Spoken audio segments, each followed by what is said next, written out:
Divaldo é um verdadeiro apóstolo do Espiritismo. Dos seus 85 anos, 65 são devotados à causa espírita e às crianças excluídas das periferias de sua Salvador. Nasceu em 5 de maio de 1927, na cidade de Feira de Santana, na Bahia, e desde a infância se comunica com os espíritos. Cursou a Escola Normal Rural de Feira de Santana, recebendo o diploma de professor primário em 1943.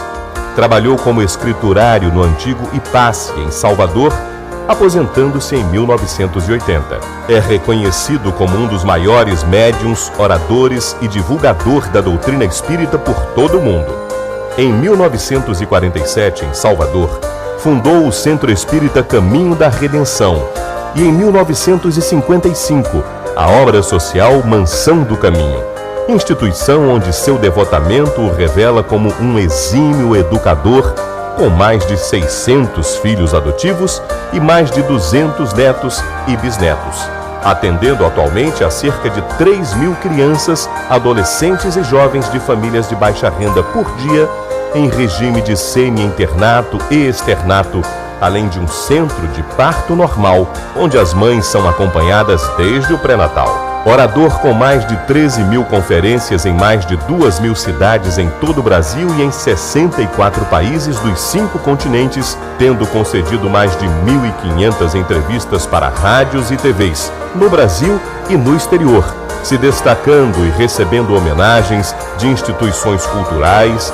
sociais, religiosas, políticas e governamentais. Como médium, já publicou mais de 250 livros, com mais de 8 milhões de exemplares, onde se apresentam 211 autores espirituais, muitos deles ocupando lugar de destaque na literatura, no pensamento e na religiosidade universais. Dessas obras foram editadas 92 versões para 16 idiomas, além do braille. Também existem 17 livros escritos por outros autores sobre a sua vida e sua obra. A renda proveniente dessas vendas, bem como os direitos autorais, foram doados em cartório à Mansão do Caminho e outras entidades filantrópicas. Dentre os amigos espirituais que o auxiliam, a mais constante é a sua mentora Joana de Ângeles, que durante muito tempo apresentava-se como um espírito amigo, ocultando-se no anonimato à espera do instante oportuno para se identificar. Posteriormente, Joana revelou-se como sua orientadora espiritual, escrevendo num estilo agradável, com palavras repassadas de profunda sabedoria e infinito amor, consolando as pessoas e dando diretriz espiritual às suas vidas, até que em 1964, sob a sua orientação, Divaldo selecionou várias mensagens que estão no livro Messe de Amor, que se tornou o primeiro da sua lavra mediúnica. Dentre os livros recebidos, 17 ficaram conhecidos como a série psicológica de Joana de Ângeles, que iniciou com o título Jesus e a Atualidade, prosseguindo até o momento com a Psicologia da Gratidão.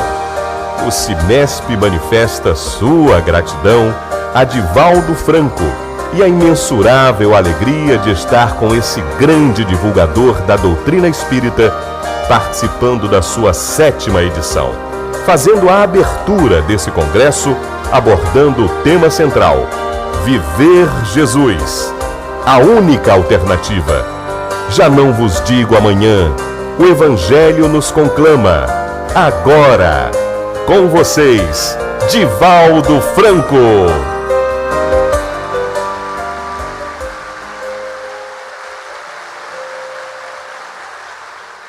Ilustríssimo senhor João da Costa, prefeito do Recife, senhoras, senhores, queridas irmãs, queridos irmãos espíritas, caros amigos que nos acompanham pela tvc.com, através da internet, pela Rádio Fraternidade, jovens, nossos votos cordiais de muita paz.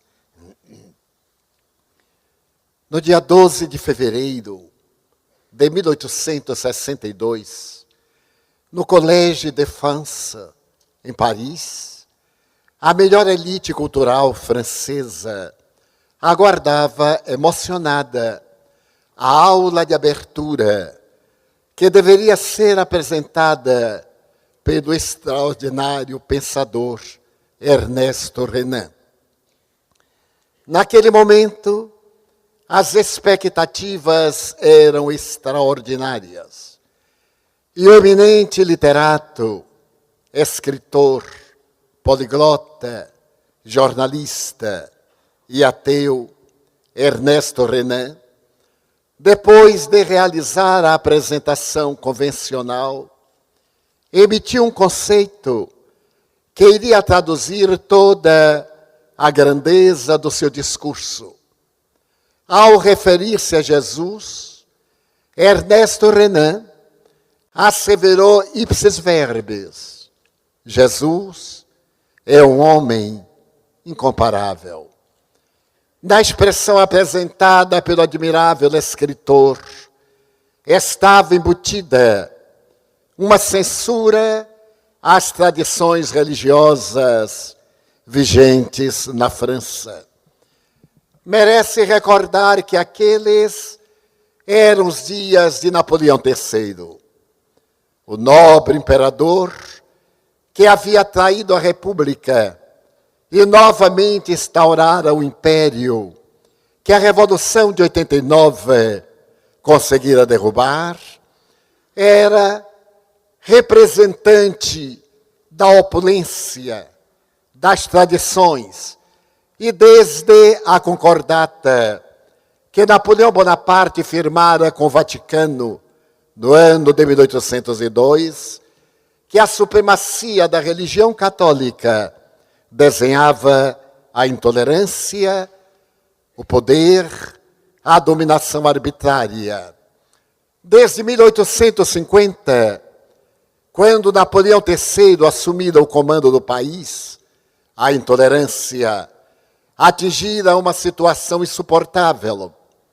Intelectuais como Victor Hugo tiveram que abandonar o país por não concordarem com as exigências da casa que governava a França de grandes tradições.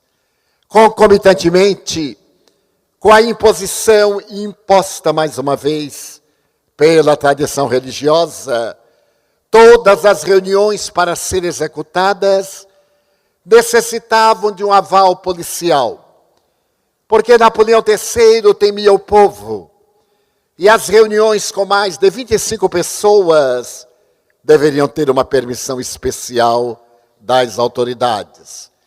Foi desta forma que Ernesto Renan, discordando da tradição clerical, apresentou no seu conceito de que Jesus é um homem incomparável a sua reação ao denominado mistério da Santíssima Trindade. Ele desejava dizer que Jesus era indubitavelmente um ser especial, tão grandioso que não coube na história da humanidade. Todos os vultos, os mais extraordinários, puderam viver dentro dos limites históricos, menos Jesus. Ao nascer, o seu berço numa estrebaria de palha dividiu a história em antes e depois dele. E esse homem incomparável havia conseguido modificar a estrutura do pensamento sociológico, apresentando a fórmula extraordinária para a criatura lograr a plenitude. Mas esse discurso de Ernesto Renan traria consequências lamentáveis, porque logo depois, o jornal Paris Soir, apresentando o editorial contra aquela mensagem audaciosa, pediu ao imperador que o demitisse da sua cátedra de grego na Universidade de la Sorbonne. Mas ele preferia perder a oportunidade de ser um dos grandes mestres do século XIX a compactuar com a injustiça e com a indignidade. Porém, a grande interrogação é que Ernesto Renan, sendo confessadamente ateu, porque iria apresentar na aula inaugural do Collège de France uma tese a respeito de Jesus, porque ele estava escrevendo uma obra para poder resgatar Jesus histórico, libertado da tradição dogmática, conseguir apresentar o homem de Nazaré, sem os impositivos ancestrais da teologia castradora e dos interesses políticos que haviam sido colocados ao longo da história na sua gloriosa doutrina. Mas por que isto? Por um fenômeno insólito. Ernesto Renan era muito ligado a uma irmã a quem ele dedicava um afeto especial.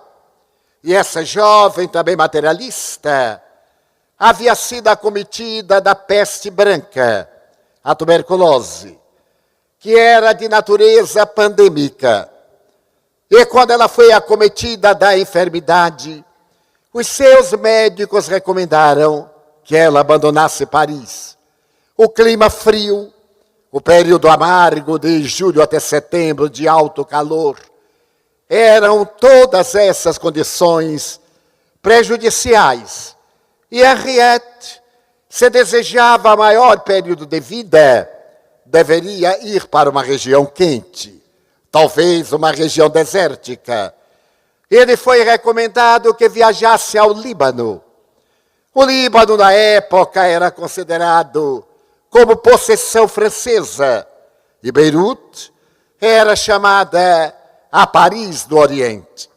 Henriette viajou a Beirute e logo depois foi procurar o clima agradável da periferia desértica. E foi ali que aconteceu algo de especial.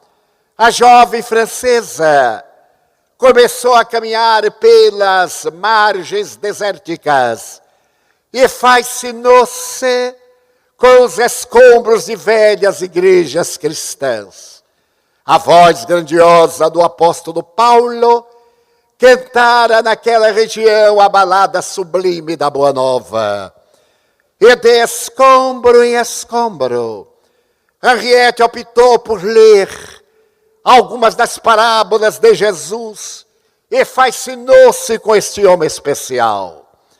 Depois que a sua alma sensível deixou-se tocar pelo sermão da montanha e a sinfonia inacabada das bem-aventuranças tocava em sua alma a epopeia grandiosa da vida, ela fez uma carta ao seu nobre irmão intelectual. Tu detestas Jesus, mas o detestas porque não o conheces. Eu lanço-te um repto. Não leias a vida de Jesus na teologia tradicional. Tu que conheces o Yiddish, que tens a grandeza de ensinar na universidade o hebraico, que és um profundo conhecedor do grego, lê Jesus nos originais. Procura os alfarrábios mais remotos, onde estão as anotações autênticas do homem de Nazaré. E eu tenho certeza que Jesus arrebatará a tua vida. Foi então que Ernesto Renan abandonou as traduções que adulteravam a palavra do Evangelho e mergulhou na sinfonia grandiosa da mensagem que nasceu às margens do lago de Genezaré e tomou conta da humanidade. Começou a escrever a obra grandiosa que ele publicará em 3 tomos. E mais tarde acrescenta o Atos dos Apóstolos, constituindo uma das mais belas biografias, sem um caráter religioso de Jesus, o homem incomparável. Segundo os bibliófilos, a pessoa mais comentada no mundo e mais biografada é Napoleão Bonaparte. Já se escreveram aproximadamente 250 mil obras a respeito do curso da cidade de Ajaccio, que praticamente dominou a Europa por um período até o seu fracasso em Waterloo. No entanto, Jesus ultrapassa Napoleão Bonaparte. Já foram escritas aproximadamente 500.000 obras a respeito desse homem que a história não pôde conter nas suas páginas. É claro que nem todas as obras são-lhe favoráveis. Algumas delas falam a respeito de Jesus, o anarquista, de Jesus, filho de Deus, de Jesus, o filho de Maria, de Jesus, o socialista, daquele tempo grandioso de Jesus que não volta mais. A verdade, no entanto, é que Jesus é uma figura jamais ultrapassada da história da humanidade. A notável psicanalista alemã, doutora Hannah Wolff, depois de esquadrinhar a psicologia de Jesus, escreve um livro no século XX, que é um depoimento de ímpar beleza. Jesus, psicoterapeuta. Ela apresenta esse homem incomparável como a representação psicoterapêutica mais notável que a humanidade jamais conheceu. Todo psicoterapeuta, para penetrar na intimidade do inconsciente da criatura humana, necessita de parâmetros, os sonhos, os eventos da vida, as análises, para poder descobrir no inconsciente as causas perturbadoras dos transtornos emocionais. Jesus, não. Ele penetrava o ádito do ser com o olhar de dúlcida ternura. Muitas vezes, diante dos infelizes e dos miseráveis, ele distendia a generosa compaixão através de palavras cândidas e comparava a beleza da vida ao lírio do campo, à ave do céu, ao grão de trigo, à semente de mostarda. Mas também ele falava das grandes tempestades do coração e, acima de tudo, do poder revolucionário da alma humana. Ninguém como Jesus. A doutora Hannah Wolff, fascinada por esse homem extraordinário, diz que ele chegou à Terra no momento clímax da civilização decadente de uma época para inaugurar um período novo na humanidade. E tem razão, porque Israel esperava o Messias e fazia 400 anos que os lábios da divindade silenciaram nos penetrais do infinito. Aquela Israel que se submetera ao cativeiro na Babilônia, que experimentara 300 anos de servidão no Egito, que fora vítima dos medos, dos persas, dos gregos, agora estava sob o legado de Roma, nas legiões que a humilhavam. O grande santuário de Jerusalém era observado pela Torre Antônia, onde se aquartelava a legião que governava a rebelde Palestina.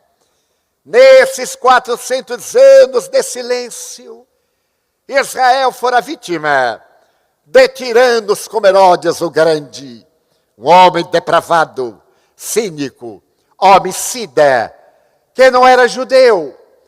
E por isso mesmo, graças a Otaviano, o imperador de Roma, ele se tornara o representante de César, com poder absoluto sobre aquela terra, e odiava os judeus, sendo pelos judeus odiados. Para poder amenizar a situação, casou-se com uma princesa, Mariane, para poder conquistar também outras tribos e outras raças. Mas o seu temperamento venal, depois de algum tempo, mandou matar a própria esposa, acusando-a de infidelidade conjugal. Mas mandou também matar o seu filho Aristóbulo. Mandou matar os filhos que tivera com ela, para que eles não desejassem um dia vingar a morte da própria mãe. E a ele se atribui a fantástica história quase lendária daqueles inocentes que foram assassinados desde que ele tomou conhecimento da chegada do Messias.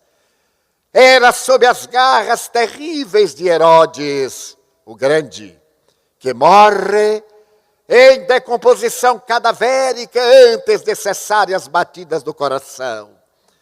Vitimado por enfermidades degenerativas, este homem cruel sequer pôde ser atendido pelos escravos que o repudiavam.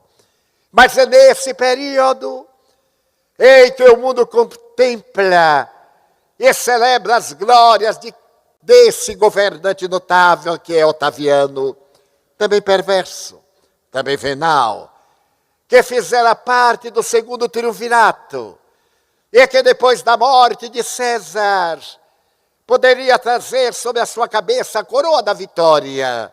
É nesse período que a humanidade experimenta algo peculiar.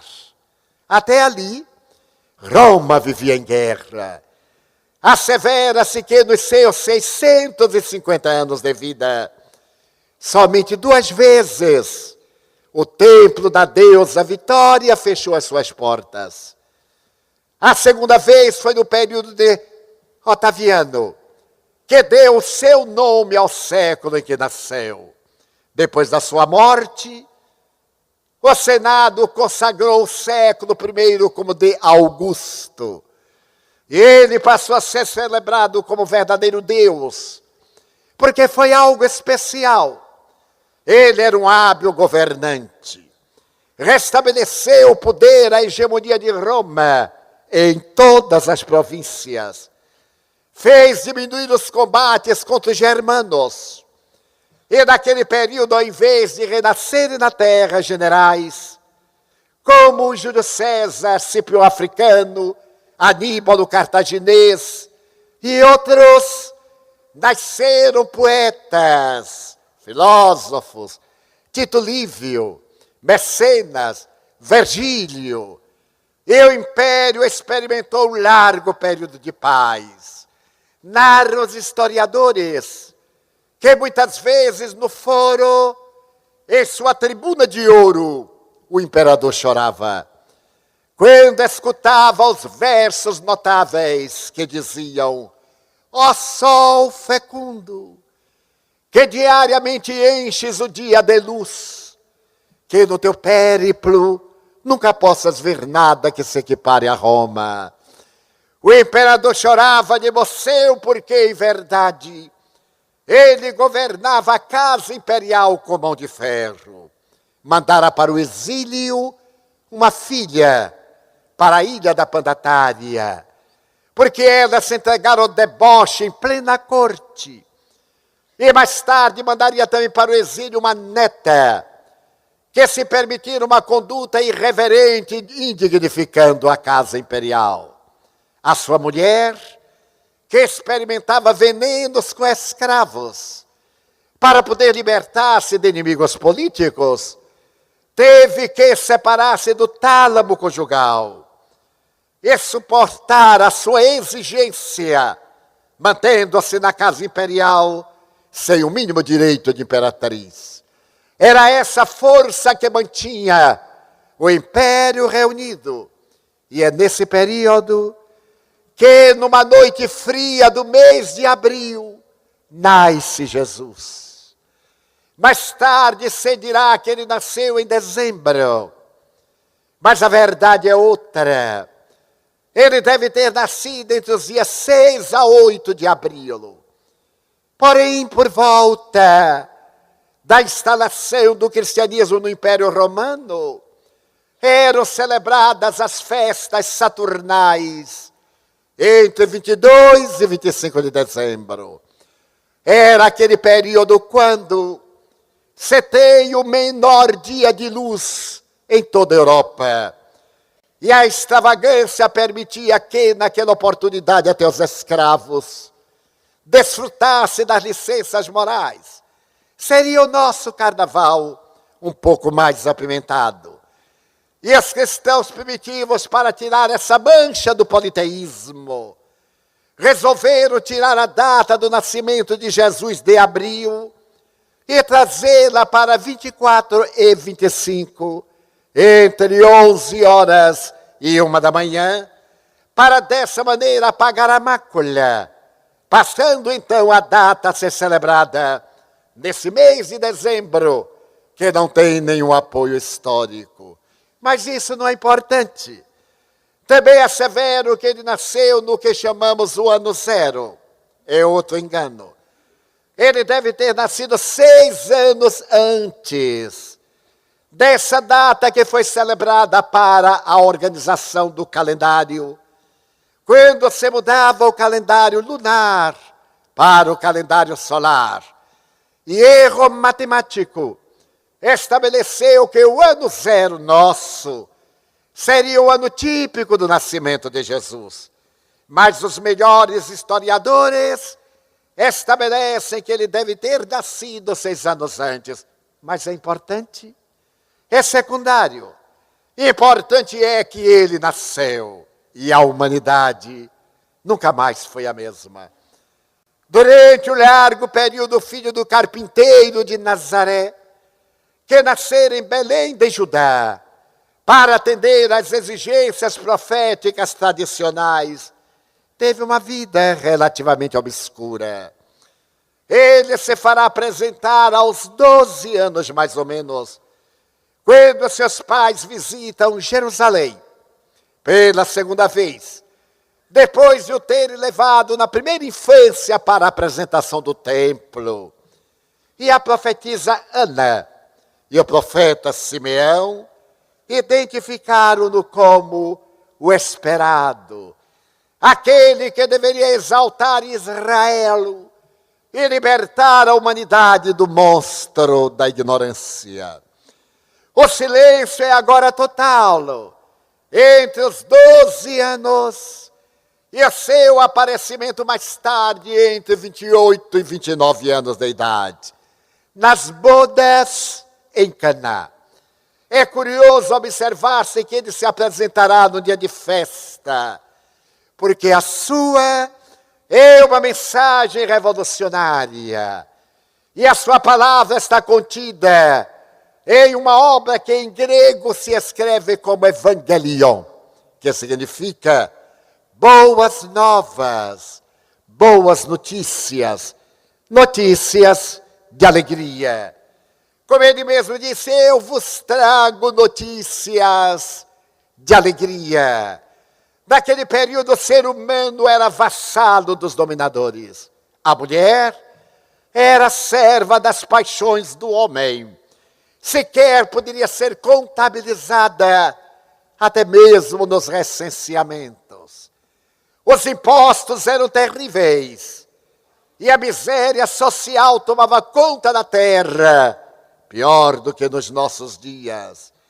É nesse período que então se levanta a sua voz, suave e doce, tonitruante, para poder verberar em relação à humanidade, chamando-nos a reflexões profundas.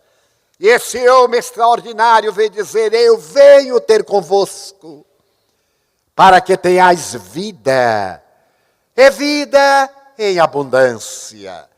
Não é a vida comum, é o que Carl Gustavo Jung chamará mais tarde de plenitude, estado luminoso, individuação. E é que Viktor Frankl, o notável psiquiatra austríaco, irá apresentar na sua terapêutica admirável no sentido de vida. Ele veio dar à nossa vida um sentido existencial. E dizer que a nossa vida tem um objetivo. Não apenas ter, mas principalmente ser. Não apenas crer, mas saber. Porque toda crença é relativa. Mas o saber é um conhecimento de permanência. Porque aquilo que cremos hoje, deixamos de crer amanhã. E aquilo que não cremos hoje, amanhã passaremos a crer. Mas o que sabemos é para sempre. Quando nós sabemos ler, dizemos, não vou ler o outdoor. Já lemos. Então a proposta dele é a transformação radical da criatura humana. E esta transformação radical faz-se de maneira única, como dantes jamais havia sido apresentada na história da humanidade.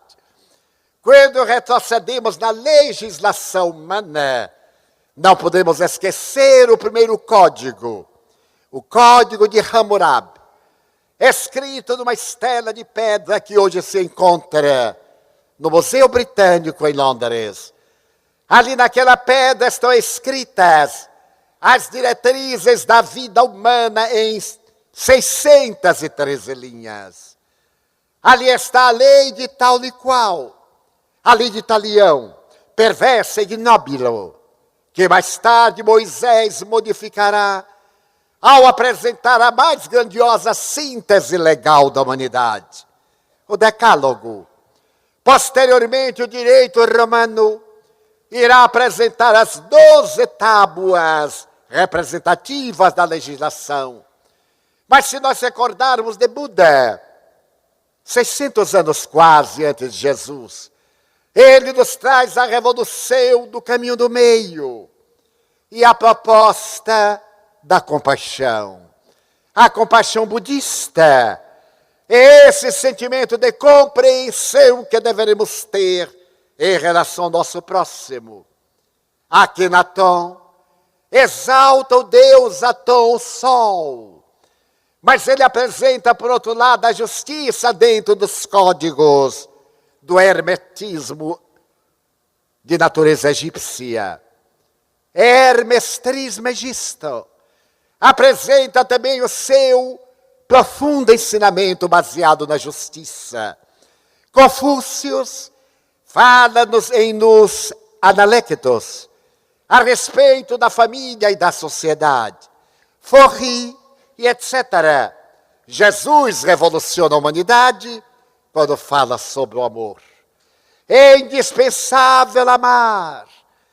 Em um período em que o triunfador é aquele que esmaga, herói é o que mata, poderoso é o que vence, é aquele que tripudia sobre o cadáver do vencido. Vem este homem e fala que vitorioso é aquele que se vence a si mesmo. Para vencer a outrem, basta ser covarde, traí-lo, utilizar-se de uma arma, desde a intriga, a infâmia, hoje as chamadas armas inteligentes. Mas para vencer-se é necessária a coragem grandiosa da transformação moral para melhor. E ninguém sabe, porque essa batalha desde Krishna, nas suas lições a Arjuna, é travada no campo da consciência, entre os vícios e as virtudes. Vem Jesus e diz que apenas um mandamento ele dá. É a filosofia mais sintética da humanidade. Sócrates, que nada escreveu como Jesus, é o pai da ética moral do pensamento grego.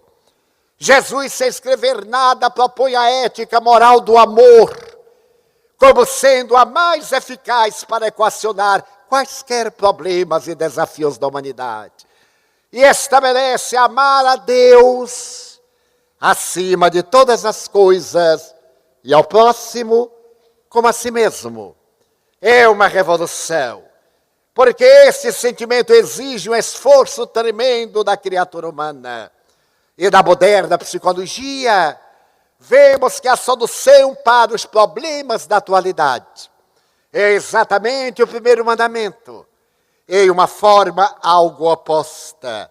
Primeiro, o alto amor. Se Jesus viesse falar-nos hoje, proporia a autoestima, porque quem não se ama, não ama ninguém.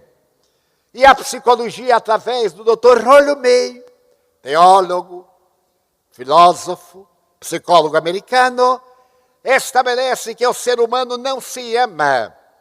Ele tem arroubos de paixão. Ou ele é narcisista, e somente ele vale na terra. Ou é pessimista, ou é vítima do conflito de inferioridade, ou é dominado pelo complexo de superioridade. Mas não tem essa autoestima que dignifica. E é por isso que o ser humano é um poço de conflitos. Os conflitos estão em nós. As incertezas, as inquietações, a desconfiança. Porque nós não nos amamos. A grande proposta é o alto amor, a valorização de si mesmo. Quando Jesus nos fala de humildade, a teologia nos impõe, não a humildade real de dentro, mas a humildade aparente de fora.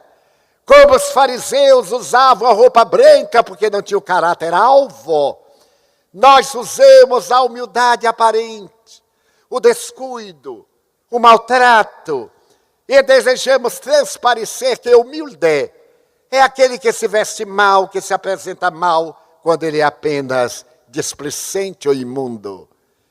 Jesus, que foi o ser mais humilde da terra, as suas vestes resplandeciam. Como as nossas não podem resplandecer, pelo menos passemos-las a ferro, para que estejam arrumadas.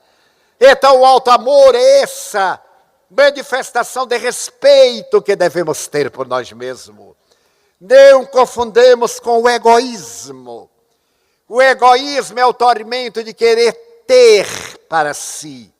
O alto amor é o desafio para tornar-se melhor, moralmente, socialmente, afetivamente, espiritualmente, para lutar sempre contra as más inclinações, na palavra austera e nobre de Allan Kardec, o codificador da doutrina espírita. Quando nós realizamos o trabalho do alto amor, a primeira ideia é autoiluminação. Iluminar a consciência, mergulhando o pensamento agora nas lições gloriosas do Evangelho, ao invés de o termos na mente, termo-lo na conduta. Ao invés de nos preocuparmos em memorizar versículos e capítulos, vivenciar cada frase, cada momento. Diante de um desafio, perguntar como é que Jesus faria se estivesse no meu lugar, e fazer exatamente o que Jesus faria.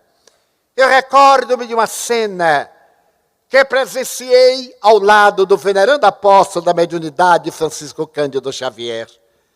Uma senhora vinha pedir um conselho. Ela era casada, fazia 25 anos. E o seu marido era um ébrio contumaz. Ela já não tinha forças para suportá-lo. E lembrou a Chico que o Evangelho recomendava perdoar 70 vezes, 7 vezes, 490 vezes. Casada há 25 anos, ela já havia perdoado mais de 2.000 vezes. Então ela tinha o direito de libertar-se desse homem. Ele perguntava se a sua dívida para com ele estava terminada. Ela queria, portanto, resgatar até o fim e divorciar-se. E Chico, compadecido, me diria depois, ia dizer-lhe que sim, que ela era portadora do direito do divórcio. Mas quando ele ia enunciar a proposta, Emmanuel, o seu guia espiritual, apareceu-lhe e disse de maneira nenhuma, ela não tem o direito de divorciar-se. E o Chico disse, mas meu irmão, o Evangelho manda perdoar 70 vezes, 7 vezes.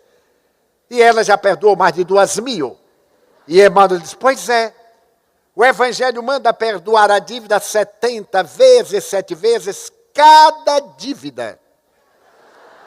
E o Chico disse, então, não acaba nunca, não acaba nunca.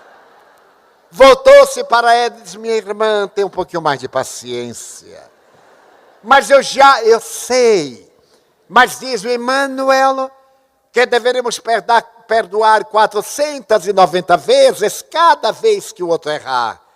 Ela diz, mas é um horror, e se foi. Eu participei desse momento e rimos. Quando eu retornei a Uberaba, 6 meses após, no diálogo informal, eu digo, Chico, e aquela senhora do divórcio, ela voltou? Não te contam. 2, 3 meses depois, Eu vejo na fila uma senhora vestida de negro, era o luto da época. E quando ela se acercou, eu disse, mas eu a conheço. Conhece, Chico? Eu sou aquela que veio pedir licença para divorciar-se do marido que era um ébrio. Ah, eu lembro. Pois é, Chico, não é que ele morreu? E eu estou com muita saudade dele. Porque ele era ébrio, Chico, mas quando ele estava sóbrio, era tão bom. Então eu venho aqui pedir notícias.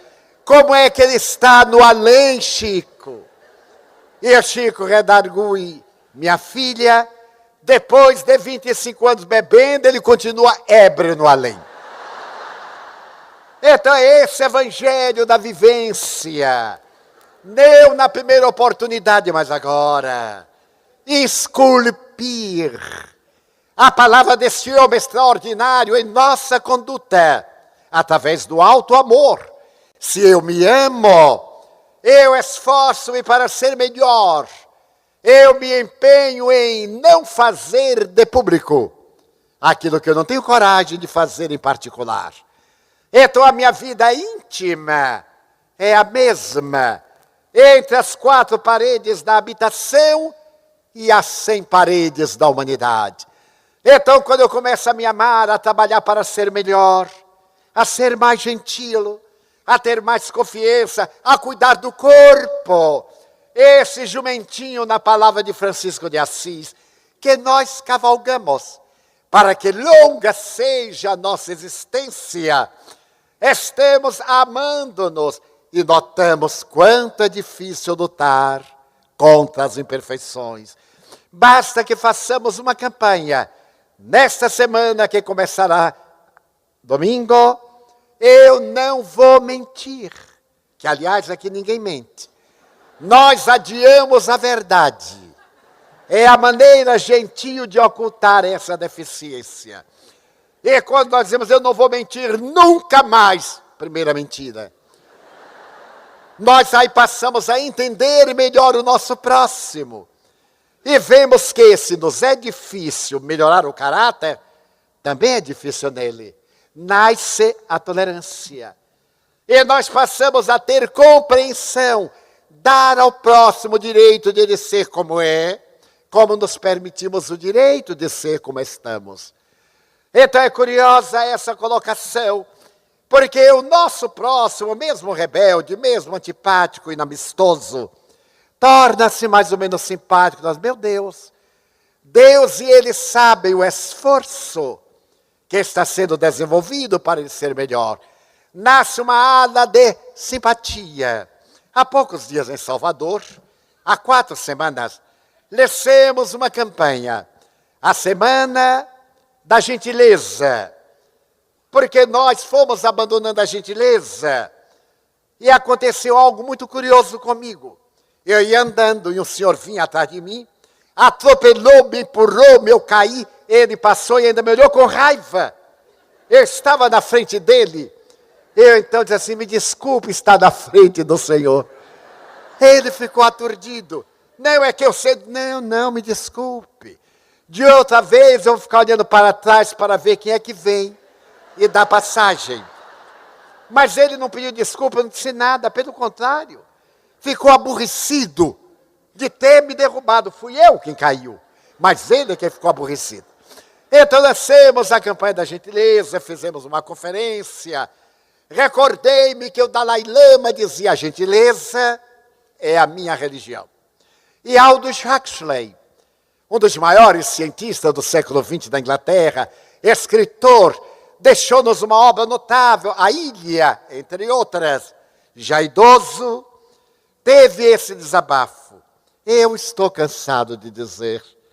As pessoas sempre me perguntam, Dr. Huxley, qual é a melhor forma para ser feliz? E eu repito, ser gentil. Quem é gentil é feliz. E nós lentamente deixamos a gentileza. Raramente pedimos desculpa. Raramente dizemos muito obrigado. E bem poucas vezes, por favor. Então a mim sempre acontecem coisas curiosas. Eu estava numa fila de check-in e era no horário de verão. Um dia lindo, porque Salvador é a cidade mais linda do mundo depois de Olinda. Então eu estava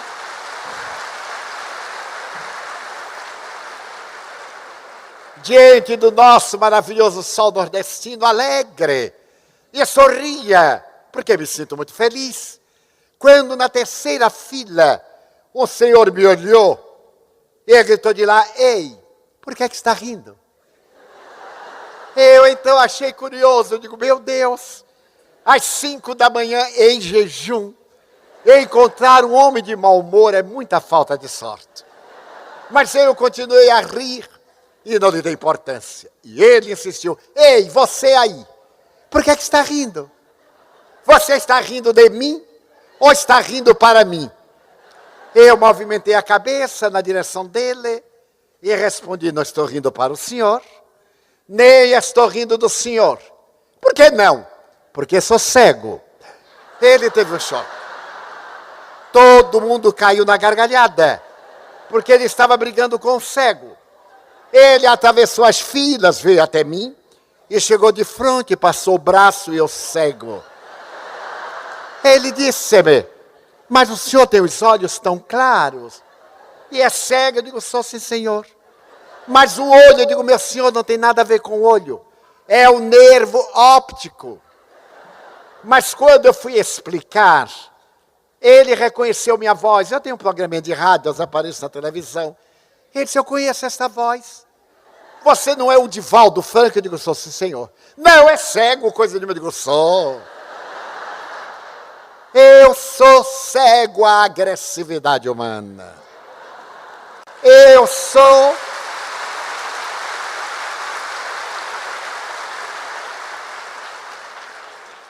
sou surdo à estupidez humana. E eu sou mudo àqueles que se atormentam e desejam transferir-me os seus tormentos. O senhor acha que às 5 horas da manhã, só porque o senhor não dormiu bem, eu teria que brigar com o senhor? Mas, senhor Divaldo, eu tenho muitos problemas. Eu digo: lógico. Só não tem problema quem é esquizofrênico. Ele não tem problema, ele é problema para os outros.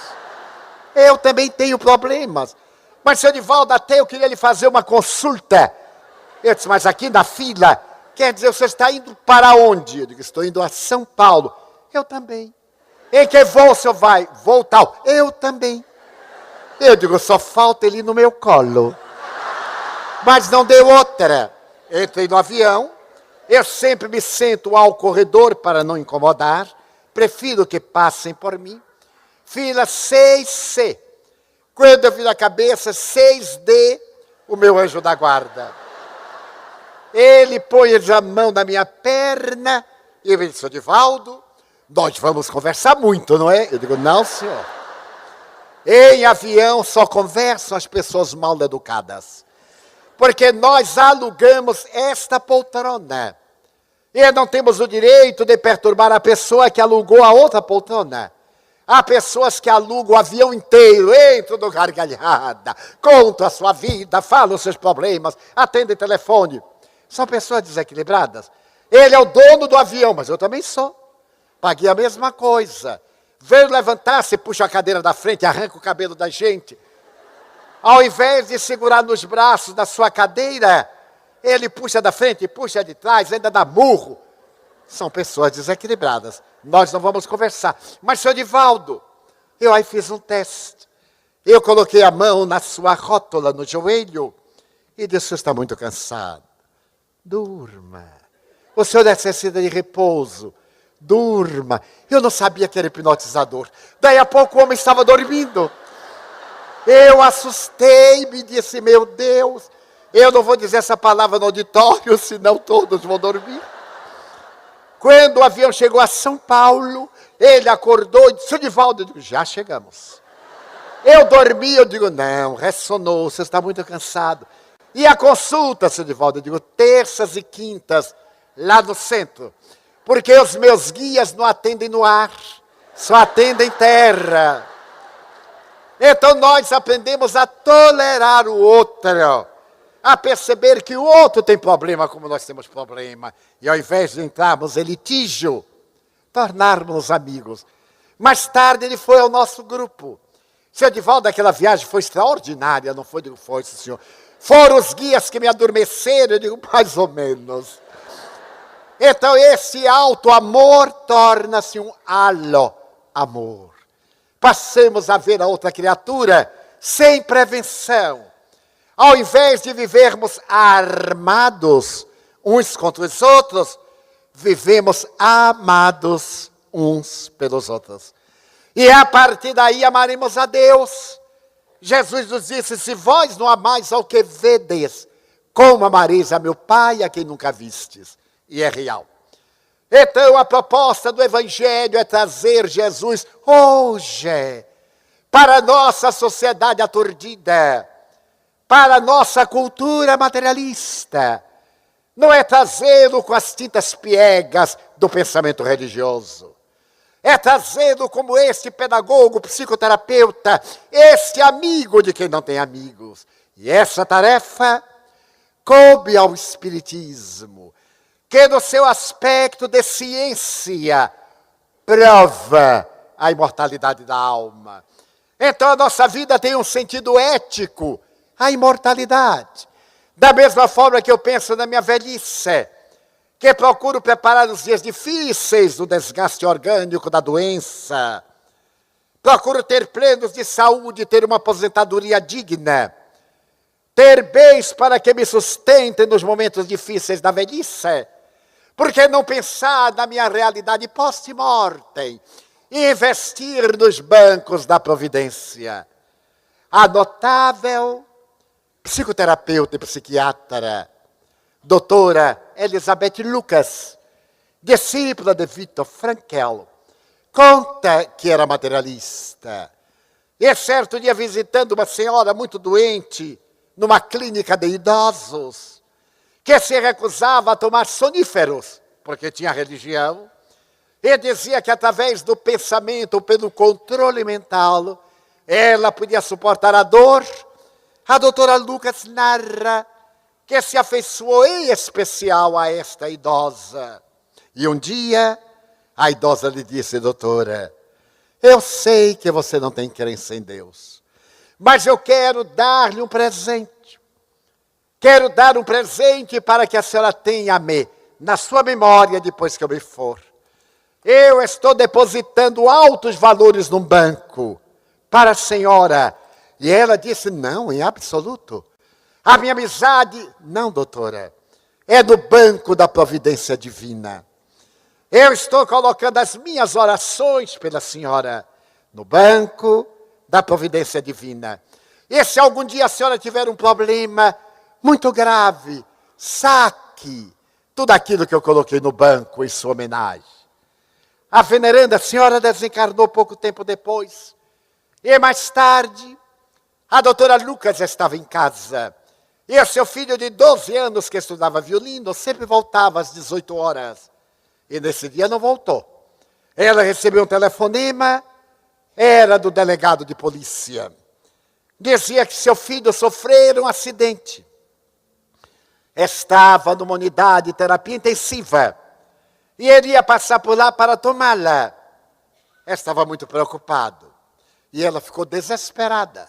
Filho único. Nunca 10 minutos demoraram tanto, escreveu ela. De repente, ela lembrou-se da senhora. Lembrou-se do banco da Divina Providência. Chegou à janela e disse, tu existes. Salva, meu filho. Eu te quero pedir. Eu quero sacar todos os depósitos que a veneranda senhora fez em meu nome. Aí vai o cheque ao portador. Salva meu filho. E saiu. Quando o ascensor para no andar e o delegado salta, estava sorrindo. Senhora, não sei como lhe dizer. Seu filho despertou do coma. Está passando muito bem. Teve apenas fratura na clavícula esquerda. Foi um acidente terrível. Vamos para lá. Ela então, ao entrar no elevador, piscou para cima e disse-lhe, muito obrigado. Era o sentido da sua vida, logoterapia, a terapia do sentido. Então nós deveremos lançar depósitos no banco da divina providência. Quais são esses depósitos? O amor, a ternura, a caridade, a ação do bem, a confiança irrestrita, o trabalho de honorabilidade por nós e pelo grupo social.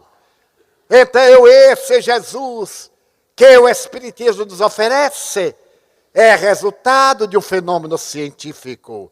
A imortalidade da alma está demonstrada largamente nos laboratórios de pesquisa. Desde 1872, nas pesquisas psíquicas, até 75 com William Crookes, as viagens notáveis da parapsicologia, da psicobiofísica, da psicotrônica e de outras doutrinas equivalentes, provando que somos imortais. A roupagem carnal dilui-se e nós vamos tomar outra indumentária, conforme o outro postulado do Espiritismo, a reencarnação. E nós somos o que fizemos de ontem, seremos o que fizermos de hoje. E estamos semeando, colhendo, avançando, porque a lei é de progresso. E desta ciência notável nasceu a filosofia otimista, da justiça divina, de que só nos acontece o que é de melhor para a nossa evolução, dos nossos deveres humanos, sociais, políticos, religiosos, porque nos leva em direção a Deus. E a ética de conduta, a ética moral, assevera Allan Kardec, é o Evangelho. Porque o código de ética de Jesus é o mais extraordinário da humanidade. Então ele pergunta aos espíritos venerandos, conforme se encontra no livro dos Espíritos, a questão 625, qual o ser? Qual o ser mais notável que Deus nos ofereceu para servir-nos de guia e modelo? E os Espíritos deu a resposta filosófica mais sintética da história. Jesus.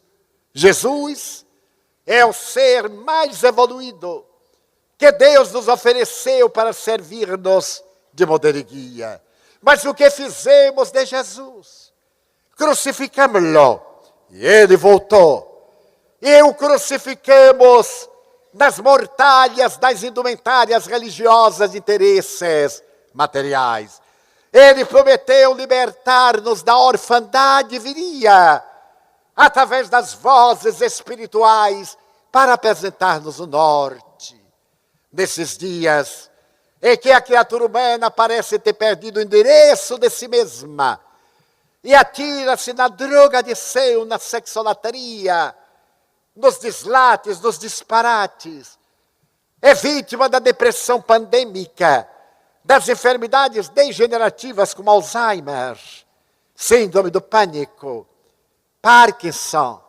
Jesus é o roteiro. Ele está aguardando que ouçamos a sua voz.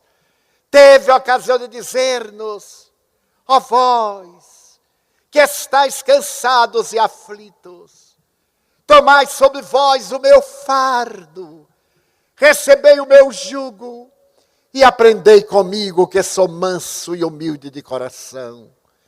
Leve é meu fardo, suave é meu jugo. Vinde a mim, eu vos aliviarei. 2000 anos que esta voz canta, no eco dos séculos. Vinde a mim, eu vos aliviarei. Hoje, aqui e agora, não depois. Ele é o grande enxugador de lágrimas. Ele nos favorece com a bênção ímpar dos renascimentos programados pela divindade em todos os orbes, para que lapidemos a pedra bruta do caráter hostil e transformemos numa gema estelar para iluminar a noite das nossas paixões. Neste momento, pois, de agressividade, e de desencanto, em que tanto pedimos e pouco damos. Recordo-me do poema do espírito Amélia Rodrigues que psicografamos em Buenos Aires, em 1961. Senhor, eu gostaria tanto de dizer-te que amo a vida, que para mim é bela e é consentida. Muito obrigado, Senhor, por tudo que me deste, por tudo que me dás. Obrigado pelo ar, pelo pão, pela paz. Muito obrigado pela beleza que os meus olhos veem no altar da natureza. Olhos que fitam o céu, a terra e o mar, que acompanham a ave ligeira que voa fagueira pelo céu de anilo e se detém na terra verde salpicada de flores em tonalidades mil. Muito obrigado, Senhor, porque posso ver o meu amor, mas diante da minha visão eu detecto os cegos que se debatem na escuridão, que tropeçam na multidão, que choram na solidão. Por eles eu oro e a ti eu imploro comiseração, porque eu sei que depois desta lida, na outra vida, eles também enxergarão. Muito obrigado, Senhor, pelos ouvidos meus, que me foram dados por Deus, ouvidos que ouvem o tamborilar da música do boiadeiro, a melodia do vento nos ramos do ormeiro, as lágrimas que vertem os olhos do mundo inteiro, a música do povo que desce do morro na praça a cantar, a melodia dos imortais que se ouve uma vez e não se esquece nunca mais. Pela minha faculdade de ouvir pelos surdos, eu te quero pedir, porque eu sei que depois desta prova da vida nova, eles escutarão. Muito obrigado, Senhor, pela minha voz, pela voz que canta, pela voz que ensina, que alfabetiza, que legisla, que trauteia uma canção, pela voz que teu nome profere e conduz da emoção.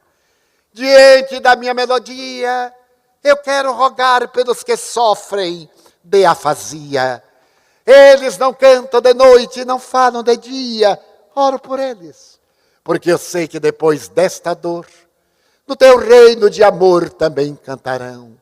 Muito obrigado, Senhor, pelas minhas mãos, mãos que aram, mãos que semeiam, mãos que agasalham, mãos de ternura que libertam da amargura, mãos que apertam mãos, mãos dos adeuses, que limpam feridas, que julgam suores e lágrimas das vidas, pelas mãos de poesias, de cirurgias, pelas mãos de sinfonias, mãos de psicografias, pelas mãos que atendem a velhice, a dor, o desamor, pelas mãos que no seio embalam o filho de um corpo alheio sem receio, e pelos pés que me levam a andar sem reclamar.